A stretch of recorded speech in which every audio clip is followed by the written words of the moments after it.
नमस्कार. जय महाराष्ट्र. महाराष्ट्रामध्ये मुख्यमंत्री पदाची शपथ घेतली भारतीय जनता पक्षाचे नेते देवेंद्र फडणवीस यांनी. मात्र निकाल लागल्यानंतर खरी रंगत आणि वेगवेगळे या ठिकाणी राजकीय घडामोडी घडल्या. महाराष्ट्रामध्ये सत्ता स्थापनेसाठी बहुमत असताना सुद्धा जवळपास 15 दिवसाचा अवधी या ठिकाणी महायुतीला लागला. याचं मुख्य कारण म्हणजे देवेंद्र फडणवीस यांच्यासाठी अडचणीचा विषय होता, तो म्हणजेच एकनाथ शिंदे यांना हवं असलेलं मुख्यमंत्रीपद. मी या ठिकाणी 2.5 वर्ष मुख्यमंत्री राहिलेलो आहे आणि उपमुख्यमंत्री मी होऊ शकत नाही, अशी कठोर भूमिका घेणाऱ्या एकनाथ शिंदे यांना शेवटी भारतीय जनता पक्षाचे खरे रंग दाखवायला सुरुवात केली. आणि यावेळी ज्यांच्यावरती विश्वास ठेवून एवढा मोठा पक्षाचा त्याग आणि एवढा मोठा पक्षफोडीचा निर्णय घेतला होता, त्यामुळे आता शिंदे गटाची पूर्ण अडचण वाढलेली दिसत आहे.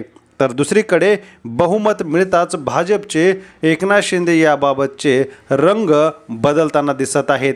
या ठिकाणी एकनाथराव शिंदे यांना हवं असलेलं मुख्यमंत्रीपद तर दिलं नाही, तर दुसरी गोष्ट महत्त्वाचं म्हणजेच गृहमंत्रालय.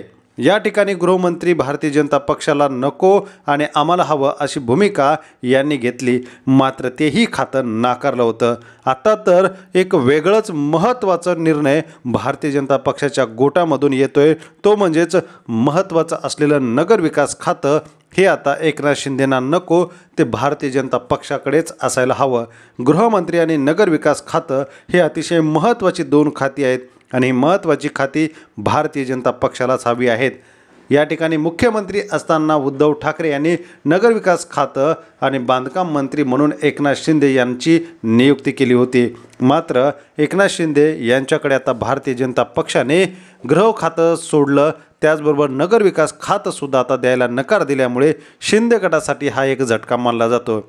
ज्या अजित पवारांना कंटाळून भारतीय जनता पक्षासोबत बोलले, त्या अजित पवारांना भारतीय जनता पक्षाने सोबत घेऊन आमची फसवणूक केल्याची सुद्धा शिंदे गटामध्ये चर्चा आहे. गरज नसताना त्यांना सोबत घेतलं आणि आमच्या वाटणीचं त्यांना गेलं, अशी सध्या आता शिंदे गटामध्ये चर्चा सुरू आहे. आपल्याला याबाबत काय वाटतं? भाजपने शिंदेंना फसवलंय का? कमेंट करा व चॅनलला सबस्क्राईब करा.